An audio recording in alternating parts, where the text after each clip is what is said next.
우리의 삶이 하나님의 기쁨이 되시기를 간절히 축원합니다. 우리가 사람의 말, 언어, 이 언어는 살아있는 생명이죠. 언어는 그 자체로 변화가 되어집니다. 사람들의 얼굴이 예쁜 아가씨를 보면서 죽여준다라고 말했을 때 그 의미가 무엇일까요? 얼굴이 아주 예쁘다는 표현이겠죠. 또 몸매가 날씬한 이 여자를 보면서 죽여준다라고 했을 때도 그녀의 몸매가 정말 잘 빠졌다라는 그런 뜻으로 사용하는 말이죠. 그래서 사람들이 결혼할 때 아주 죽여주는 사람과 결혼하세요 그러면 되게 좋아합니다. 그런데 어느 부부의 이야기를 하면서 아내가 남편의 재산을 가로채려는 마음에 남편을 죽인 이야기를 하면서 죽여주는 여자와 결혼하세요. 그러면 그 뜻이 뭘까요? 똑같이 죽여준다는 말을 쓰는데 그 말이 의미가 달라지는 것이죠. 우리가 음식을 먹으면서도 회를 좋아하시는 분이나 소고기를 좋아하시는 분이나 마찬가지지만은 그 맛을 보면서 와 죽여준다 그러면 무슨 뜻이에요? 야 이거 정말 맛이 일품이구나, 정말 맛있네 그런 뜻이죠. 그런데 이 자주 사용하는 이 죽여준다의 의미, 우리가 정말로 이쁘다는 뜻도 있고 또 몸매가 잘 빠졌다는 뜻도 있고 정말 맛있다는 뜻도 있지만 정말 그 말대로 죽이는 그런 뜻을 같이 내포하고 있잖아요. 그래서 언어라는 것은 이처럼 사람들의 의사소통을 하는 도구인데 생명이 있어서 발전하는 겁니다. 그 의미가 자꾸 변화를 가져오는 뜻이기도 하고 또 그 모든 용어의 대화의 내용은 그 상황이 어떠한가에 따라서 그 의미가 그 말의 뜻이 달라지는 거죠. 제가 이제 수준 높은 질문 하나를 한번 드려볼게요. 이거 맞출 수 있는 사람이 몇 명이나 될지 모르겠습니다.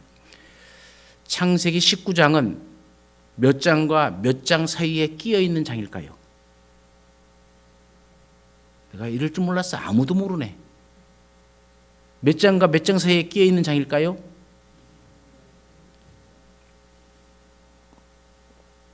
지금 여러분들 가운데는 두 가지의 반응이 나타났어요.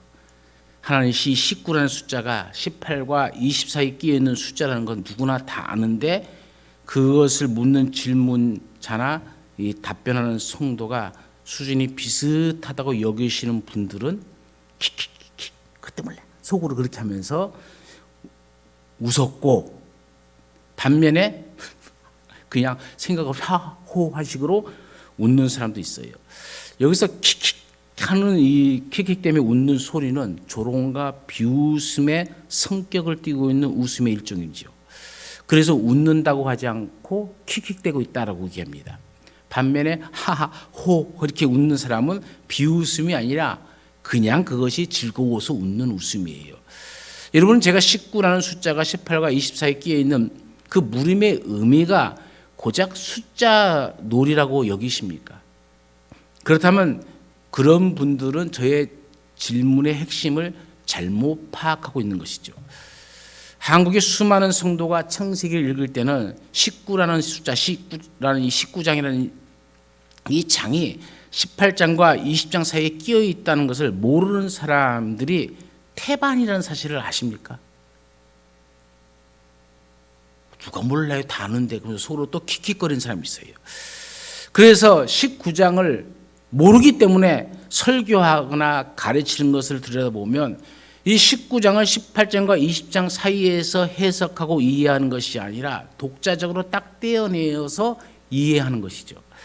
창세기 19장을 독자적으로 떼어내어서 해석하고 주제를 파악하면 소돔과 고모라는 죄악의 상징적인 도성이고 하나님의 심판을 당했던 이 본보기를 강조하게 돼 있어요. 그러나 조금 더 나아가면 의인 10사람이 없어서 소돔과 고모는 멸망했던 죄악의 도시다. 인간의 죄는 반드시 심판을 받기 때문에 소돔 고모라의 멸망을 타산지석으로 삼아서 성결한 생활을 해야 한다라고 강조하실 겁니다. 그렇다면 롯과 그의 딸들은 죄를 짓지 않았기 때문에 구출되었습니까? 당장 창세기 19장에서 그 딸들이 하는 짓들을 보면 인간으로서 상상할 수 없는 죄악을 짓고 있는 모습을 발견할 수가 있죠. 물론 롯에게도 마찬가지입니다. 다시 말해서 소돔 사람들이나 롯의 식구들이나 죄악의 측면에서 본다면 도찐 개찐이에요. 거기서 거기라는 겁니다. 그럼에도 불구하고 롯과 그 딸들이 구출되었습니다. 반면에 롯의 사위들은 멸망당하고 말았어요. 그럼 여러분 이들의 차이점이 무엇일까요? 그에 대한 답변은 바로 오늘 본문이 아브라함의 내러티브라는 수사 형식에 의존하고 있다는 것이죠. 이 내러티브라는 것은 이야기입니다. 이야기. 성경을 사람들에게 주신 방법은 다양하죠. 어떤 내용은 직접적으로 교훈하시는 방법으로 주셨고 어떤 내용은 격언이나 속담 형식으로 주셨고 어떤 내용은 시의 형식으로 주었습니다. 그리고 오늘 본문 내용과 같은 이야기 형식으로 주시기도 하죠. 이 이야기 형식으로 주신 말씀을 내러티브 본문이라 이렇게 얘기합니다. 그런데 이런 이야기 형식의 본문의 내용은 반드시 그 앞, 뒤 문맥상에서 의미가 있다는 것이죠. 독자적으로 딱 떼어놓고 보면은 그 내용이 잘못 해석되어지기 때문에 그런 겁니다. 그래서 고든, 피나, 제임스, 스튜어트 같은 신학자들은 이 내러티브에서 짧은 본문을 정해놓고 따로 떼어내어서 의의를 찾으라는 것은 큰 신학적 오류다라고 얘기합니다.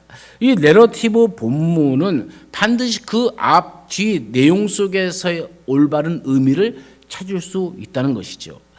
그러므로 오늘 본문 창세기 19장의 내용은 절대적으로 따로 띄어서 이해하려고 하는 것이 아니라 그렇게 되면 하나님의 의도를 잘못 오해하는 경우가 많아요.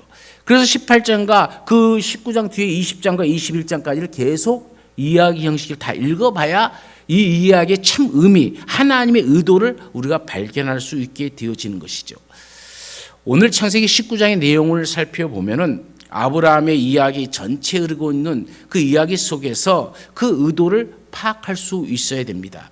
이 아브라함의 내러티브는 아브라함이 부름받은 창세기 12장부터 아브라함이 죽는 창세기 25장까지 계속 이어지고 있는 말씀이죠. 그 중에 19장의 소돔과 고모라 사건은 18장과 20장, 21장 사이에 끼어 있기 때문에 18장의 내용도 알아야 되고 20장과 21장의 내용 속에서 그 의미를 찾아야 되는 것이죠. 우선 18장의 핵심 부분은 하나님께서 아브라함에게 1년 뒤에 약속했던 아들을 주실 것이다 라고 선언하십니다. 18장 10절에 밝히고 있죠. 그런데 그때는 아브라함이나 사라의 나이가 너무 많아서 생리적으로는 도저히 자식을 낳을 수 없는 상태가 되었습니다. 18장 11절 말씀에 보면 아브라함과 사라는 나이 많아 늙었고 사라에게는 여성의 생리가 끊어졌는지라 이렇게 얘기합니다.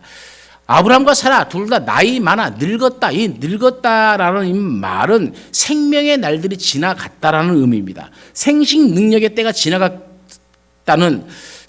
버렸음을 강하게 시사하는 말입니다. 더군다나 사라는 다시 한번 반복해서 얘기하죠. 생리가 끊어졌는지라 이렇게 얘기합니다. 구체적으로 이제는 여자를 낳을 수 없는 아이를 낳을 수 없는 여자다 그 말이에요. 더군다나 하나님께서 처음 약속을 세우셨을 때는 아브라함에게 자손을 주시겠다고 한 지 벌써 24년의 세월이 흘렸어요. 그러니까는 아브라함의 나이가 99세입니다. 사라의 나이가 89세입니다. 내년이면 90세고요.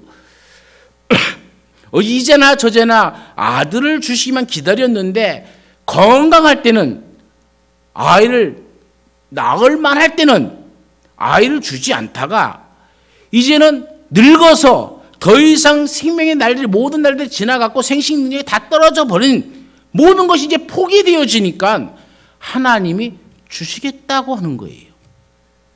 우리 신앙생활에도 보면 그래요. 막 잡으려고 애쓰다 보는데 그때 안 이루어져요. 그런 순간 이제 내가 모든 걸 내려놔야지 하는데 딱 내려놓는 순간에 이루어지는 경우가 있어요. 저는 아브라함의 이야기를 보면서 빨리 내려놓는 것이 빨리 승리하는 방법이구나라는 것을 깨닫게 되어집니다. 어쨌든 이제는 모든 능력, 내 삶의 모든 능력이 없어졌는데 주신다는 말씀을 했을 때에 믿을 수가 있겠냐는 거예요. 그래서 12절에 보면 사라가 킥킥대고 웃습니다.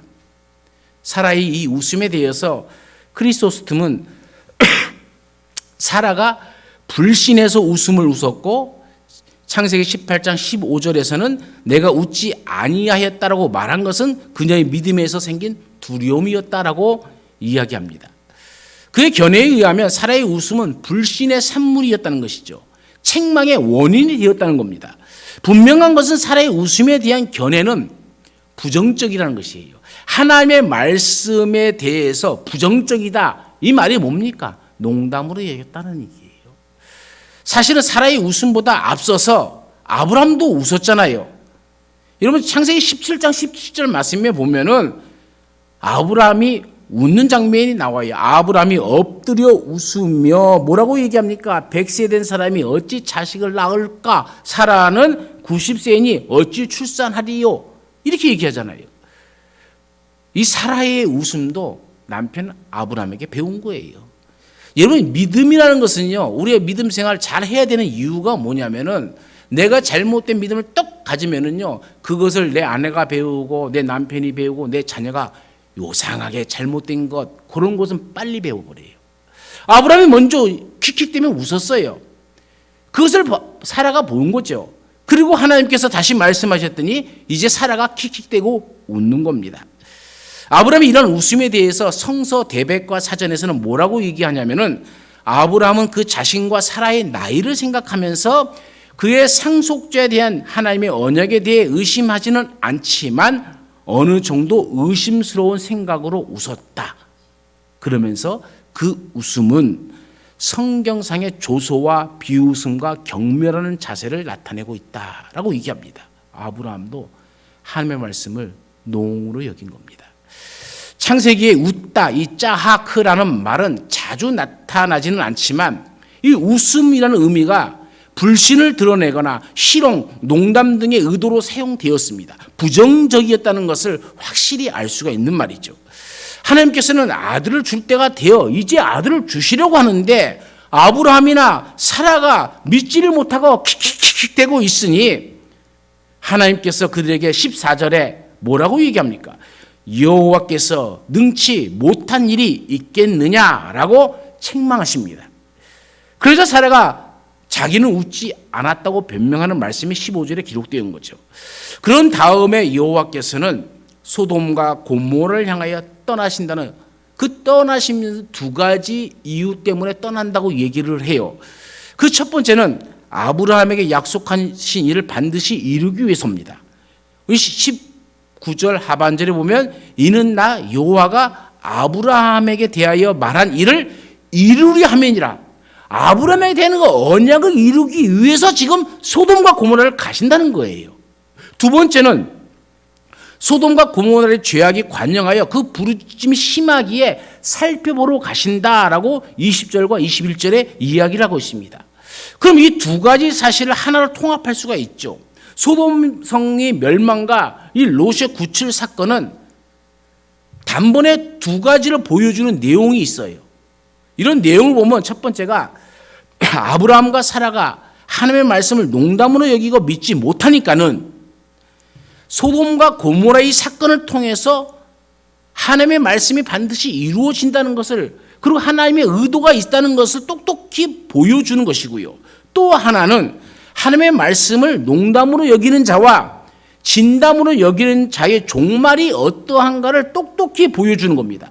그래서 롯의 식구들 중에서 사위들을 등장시켜서 하나님의 말씀을 농담으로 여기는 모형으로 사용하시고 롯의 딸들을 등장시켜서 진담으로 여기는 모형으로 사용하는 겁니다. 결국 소돔과 고모라 사건은 첫 번째로 보여주는 게 뭡니까? 하나님의 말씀을 농담으로 여기는 사람들은 심판을 당하게 되어지고 진담으로 여기는 사람들은 하나님의 역사를 체험한다는 것을 증명해 주신 사건이라는 것이죠. 이러한 사건의 후 문맥에서 20장과 21장 사건이 들 수 있습니다. 20장에서는 사라를 아내 삼기 위해서 그랄 왕 아비멜렉이 사라를 취하려고 하는 사건과 하나님께서 그 능력으로 사라를 지켜주는 사건이 나옵니다. 그런데 이해가 안 되는 부분이 있어요. 그게 뭐냐면 사라의 나이가 몇 살이라고 그랬어요? 90세입니다. 90세 된 다 늙은 할머니가 되었는데 한 나라의 왕이 사라를 후궁으로 삼고자 데려간다는 것, 여러분 이해가 되십니까? 젊고 아름다운 여자들도 많겠지만, 많았겠죠. 그런데 이 90세의 늙은 할머니를 후궁으로 삼으려고 데려간다는 것을 어떻게 이해할 수 있겠습니까? 여러분이 이해가 되십니까? 저는 도대체 이해가 안 되더라고요. 그렇다고 89세 되신 또 90세 되신 분들은 아직도 왕비가 될 가능성이 있다는 것을 말하는 겁니까? 그랄 왕 아비멜렉이 하나님의 역사를 이루기 위해서 눈이 어떻게 된 것이라고 밖에는 이해할 수가 없겠죠. 두 번째는 이 소돔과 고모라 사건이 바로 여자의 태를 닫고 여시는 하나님의 생명 주심과 깊은 연관성이 있다는 것을 일깨워 주시기 위한 겁니다. 하나님께서는 사라를 온전하게 지켜주신과 동시에 사라의 일로 인해서 그랄 여자들의 태를 닫았다가 여신 내용을 언급하잖아요. 다시 말하면 생명이 태어나고 죽는 것은 누구의 권한이라는 겁니까? 하나님의 권한이라는 것이죠. 하나님이 열면 닫을 자가 없고 닫으면 열 자가 없는 겁니다. 우리가 그냥 태어나는 것이 아니라 하나님의 은총 가운데 이 땅에 태어난 존재임을 분명히 이야기하는 것이죠. 다시 말씀드려서 소돔 성의 멸망과 롯의 구출 사건은 여자를 태를 닫고 여는 하나님의 이 주권과 연결시켜 주고 있는 것이죠. 그래서 세 번째, 이 사라의 임신 기간인 이 1년의 기간은 아브라함과 사라의 이 불신적인 웃음을 청산하고 믿음을 가지라는 교훈이기도 한 것이죠. 결국 21장에서 사라는 드디어 아들을 낳습니다. 그래서 그 이름을 이삭이라 하였습니다. 이때의 사라의 웃음은 킥킥대는 웃음이 아니라 하하 호호 하는 참된 웃음을 갖게 되어지는 것이죠. 그래서 사라는 아들을 이삭이라, 참된 웃음이다. 킥킥대는 웃음이 하하호의 참된 웃음으로 변화되어진 사건이 이삭의 탄생이죠. 여러분, 하나님의 은혜와 그 축복이 놀라워서 마음껏 웃는 사라의 모습, 그 모습을 21장에서 발견할 수가 있는 것이죠. 우리 삶 속에서도 이 킥킥대는 웃음이 하하호호의 참된 웃음으로 바뀌어지는 역사가 있기를 간절히 축원합니다. 그러니까 소돔과 고모라 사건은 킥킥대는 사라의 비웃음을 하호하면서 크게 웃게 하시는 감탄과 감격의 웃음 사건이라는 얘기죠. 오늘 본문을 봅시다. 하나님의 말씀을 이제 농담으로 여기느냐 진담으로 여기느냐의 차이점을 보여주는 것이 오늘 본문의 핵심이죠. 그러나 애석하게도 오늘날 세상의 사람들도 하나님의 말씀에 대해서 두 가지로 반응합니다. 한 종류는 농담으로 여기는 사람들이 있고 반면에 진담으로 여기는 사람들이 있습니다. 대부분 이들의 구분은 신앙생활을 하느냐 하지 않느냐로 구분을 하죠. 그 세상은 신앙생활 하는 사람과 하지 않는 사람으로 구분되어지는 거예요. 그러나 더 심각한 문제가 있어요. 이 더 심각한 문제는 교회를 다니는 사람들마저도 하나님의 말씀을 진담으로 받아들이는 것이 아니라 농담으로 여기는 사람들이 있다는 겁니다. 본문에서 하나님의 말씀을 농담으로 여기는 사람들과 진담으로 여기는 사람들의 갈림길에 대해서 분명하게 보여주듯이 오늘날에도 하나님의 말씀을 농담으로 여기는 사람과 진담으로 여기는 사람은 그 결과가 확연하게 달라지게 되어 있습니다. 하나님의 말씀을 진담으로 여기며 실천하며 살아가는 사람들은 하늘이 무너져도 솟아날 구멍이 열리게 될 줄로 믿습니다. 반면에 하나님의 말씀을 농담으로 여기는 사람들은 맑은 하늘의 날벼락을 맞을 수 있을 겁니다. 마치 소돔성에 멸망하는 사건처럼 말입니다. 그러면 아브라함이나 사라는 왜 하나님을 믿고 순종하는 사람이었는데 하나님의 말씀을 바르게 믿지 못하고 농담으로 여기며 불신의 웃음을 웃었던 것일까요? 그리고 롯의 사위들은 소돔성에 멸망에 대한 말씀을 듣고도 왜 농담으로 여겼을까요? 첫 번째는 하나님의 약속보다는, 말씀보다는 자신의 형편을 더 우선시 여겼기 때문에 그래요. 아브라함과 사라는 자신들의 처지를 생각할 때 도저히 자식을 낳을 수 없다는 것을 알았습니다. 자신들은 이미 늙어서 잉태할 수 없다는 것은 누구보다도 잘 알고 있었어요. 그래서 창세기 17장, 18장 계속 나오는 얘기입니다. 사람들은 이처럼 자신의 형편과 처지를 앞세워서 신앙생활을 하려고 합니다. 사람들은 아무리 하나님의 말씀이라도 자신의 형편과 처지에 맞지 않으면 믿지 않으려고 그래요. 오늘 우리의 믿음을 잘 살펴보시기 바랍니다. 나는 어떤 믿음을 가지고 있습니까? 혹 나의 상황과 기준으로만 믿으려고 하신다면 그것은 믿음이 아닙니다. 내 철학이죠. 철학은 믿음이 아닙니다. 이런 분들은 빨리 돌이켜서 하나님의 말씀은 나의 상황과 상관없이 반드시 이루어짐을 믿으시기를 간절히 축원합니다. 두 번째로는 개연성에 의한 신앙을 앞세우기 때문에 하나님의 말씀을 농담으로 여길 수 있다는 것이죠. 개연성이란 말이 뭡니까? 항상 반복되는 사건을 통해서 오늘도 평상시와 마찬가지로 되어질 것이다 라고 생각하는 것이 개연성입니다. 예를 들어서 해는 날마다 동쪽에서 떠서 서쪽으로 지고 있죠. 이건 여러분이 믿든지 안 믿든지 똑같아요. 수천 년의 역사를 통해서 계속적으로 확인된 사건 아닙니까? 그래서 우리는 내일도 모레도 똑같이 해는 아침에 동쪽에서 떠서 저녁에 서쪽으로 지게 될 것이라고 알고 또 그렇게 믿고 있습니다. 이런 사실을 믿지 못한 사람은 아무도 없을 겁니다. 왜냐하면 보이는 거니까, 개연성이니까. 어제도 그랬고 그저께도 그랬고 내가 사는 날 50년, 60년, 70년, 80년 전에도 계속 그랬고 오늘도 그랬으니까. 태양은 동쪽에서 뜨지, 그리고 서쪽으로 지지, 이렇게 얘기합니다. 내일이 되지 않았고 모레가 되지 않았어요. 그러나 우리는 확실할 수가 있어요. 무엇을 확신할 수 있습니까? 내일도 해는 동쪽에서 뜬다는 것. 이건 개연성입니다. 노세 사유들이 바로 그 모델로 등장하는 겁니다. 당시의 소돔과 고모라의 상황은 절대로 멸망당할 일이 없었다고 믿고 있었어요. 이러한 믿음을 개연성에 의한 믿음이라 칭하는 겁니다. 그러나 이것도 참된 믿음은 아니죠. 자연의 법칙이고 삶의 경험이죠. 우리는 신앙생활을 하면서 이런 것들을 항상 하나님보다 우선순위에 둡니다. 그러다가 믿음 없다고 책망받는 겁니다. 개연성으로는, 경험상으로는, 그래서 개연적이고 경험이 내 습관적이 돼갖고 이 습관적으로는 생각해 보십시오. 중풍병자는 낫지 못하고 혈류병 병자는 고치지 못하고 나면서 소경된 자는 평생 소경으로 살아가야 되는 것이죠. 이게 개연성입니다.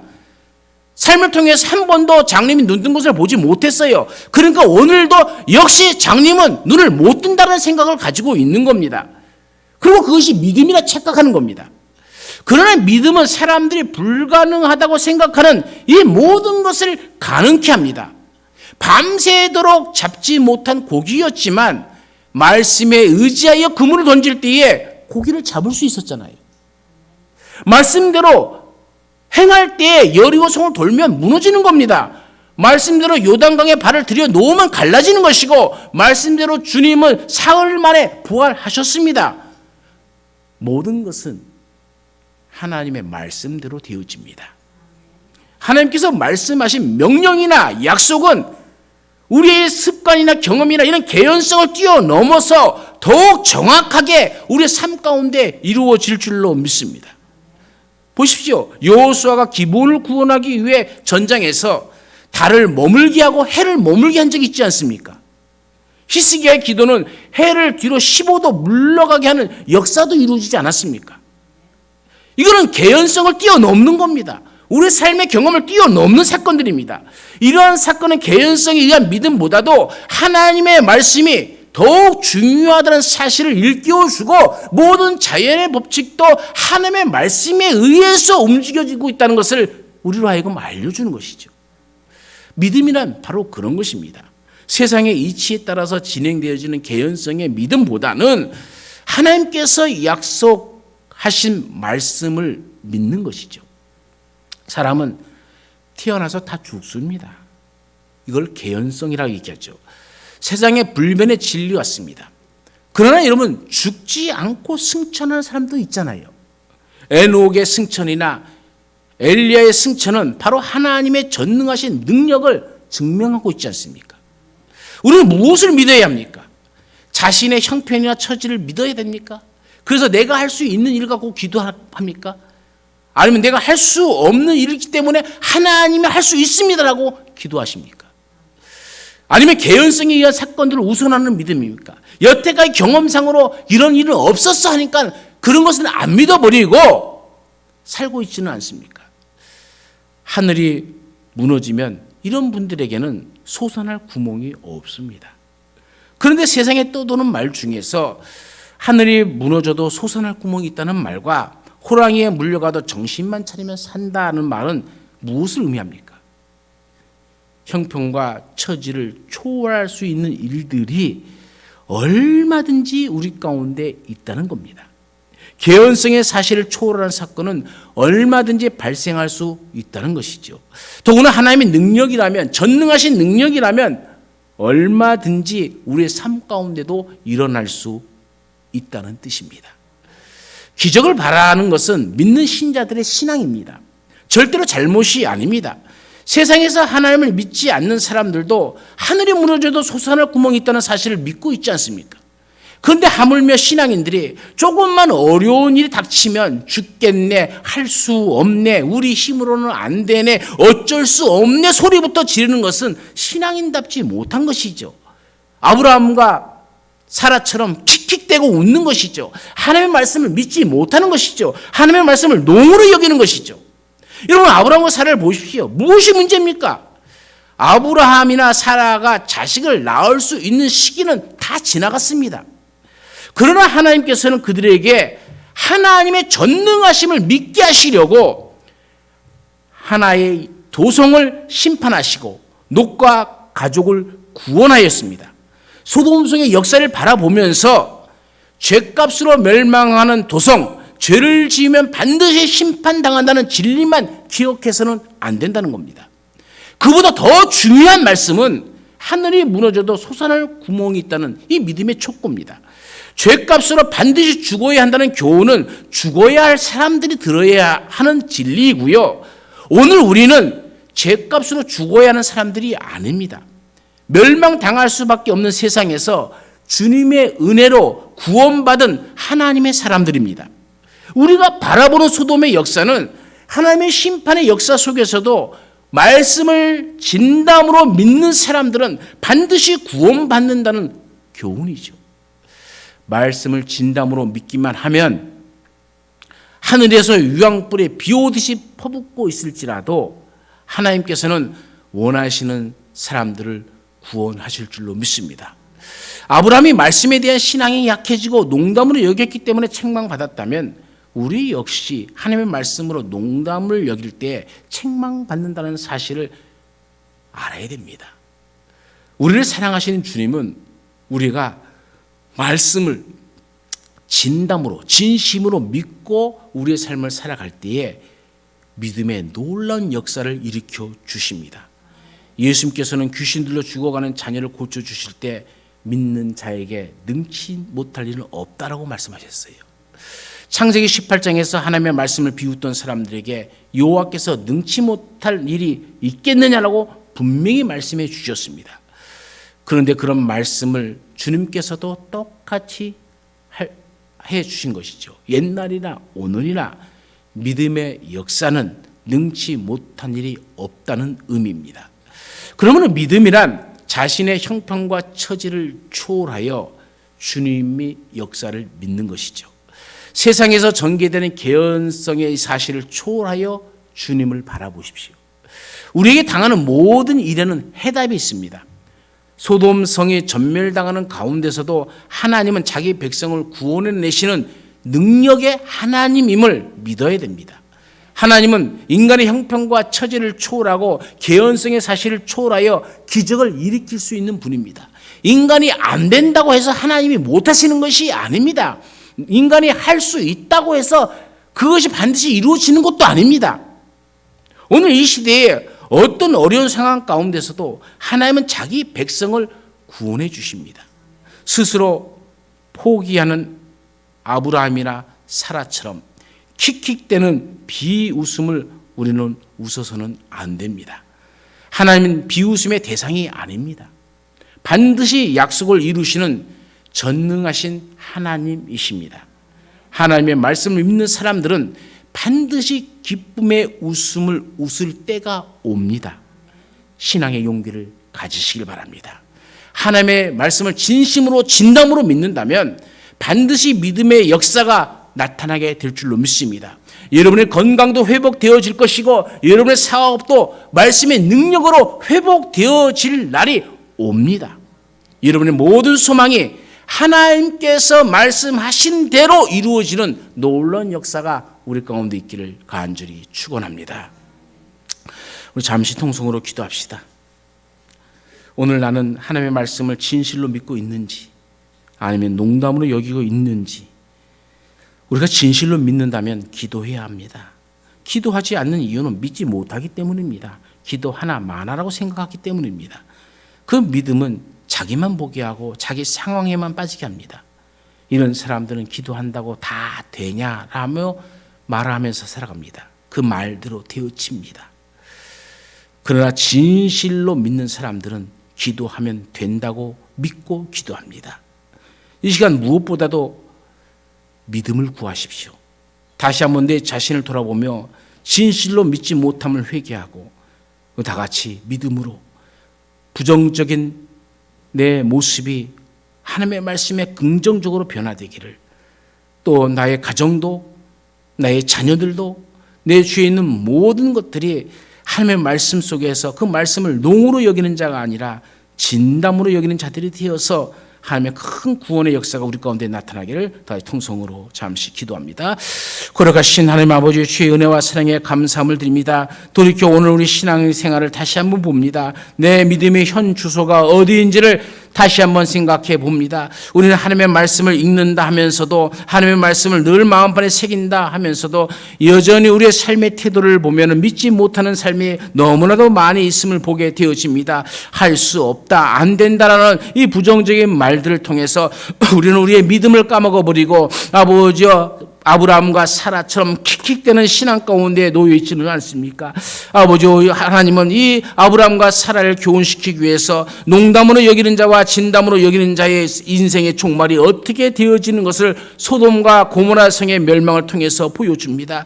아버지 오늘 우리는 어떤 존재입니까? 세상이 다 무너져도 하나님의 말씀을 진담으로 여기는 자는 하늘이 무너져도 솟아날 구멍이 있는 것처럼 우리에게는 하나님이 우리를 능히 건져주시고 능히 구원해 주실 줄로 믿습니다. 우리는 기도해야 합니다. 하나님의 말씀을 진심으로 믿는다면 그 말씀이 오늘 우리 삶 속에 이루어지기를 간절히 기도해야 됩니다. 새벽을 깨우며 기도하고 나의 영을 깨우며 기도하고 죽어있던 내 심령이 깨우쳐 일어나서 다시 하나님께 부르짖는 그런 기도의 영성이 아버지 오늘 우리에게 필요합니다. 아버지 우리로 기도하는 입술이 되게 하여 주옵소서. 기도함으로 기도하면 된다는, 내 기도는 하나님이 들으신다는, 기도를 통해서 하나님의 말씀이 내 삶 속에 이루어진다는 이 모든 사실을 우리의 삶을 통해서 증거하는 신앙인의 증인의 삶이 되게 하여 주옵소서.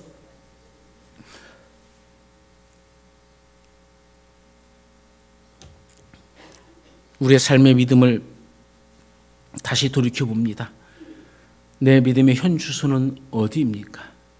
하나님을 오랫동안 무려 24년이나 부르심을 받고 갈대아 우를 떠나서 가나안 땅에 거하면서도 24년의 기간 동안 하나님을 안다면서도 하나님의 말씀이 주어졌을 때에 내 상황과 개연성을 바라보며 습관을 따라서 아브라함과 사라는 킥킥대고 웃었습니다. 하나님의 말씀을 농으로 여기는 이런 모습이 아브라함과 사라에게 있었고 또 오늘 우리의 삶 속에서도 있지는 않은지 다시 돌이켜 봅니다. 내 눈으로 보기에 늙었고 모든 소망이 끊겼기에 하나님도 아무것도 못하실 것이다. 내년에 이맘때 자식은 무슨 자식? 이런 믿음이 오늘 나의 믿음은 아닙니까? 하나님은 모든 것이 끊겨진 상황 속에서도 그 태의 문을 열면 됩니다. 되는 역사가 일어납니다. 오늘 우리도 모든 것이, 모든 소망이 다 끊겼다 할지라도 하나님의 말씀이 말씀 그대로 이루어지기를 간구하고 소망하고 믿음을 가지고 있다면 하나님의 말씀은 내 삶 속에서도 그대로 이루어질 줄로 믿습니다. 이러한 능력의 역사가 오늘 나의 삶 속에, 우리의 모든 삶 속에 나타나서 하나님의 영광을 바라보는 우리의 삶이 되게 하여 주옵소서.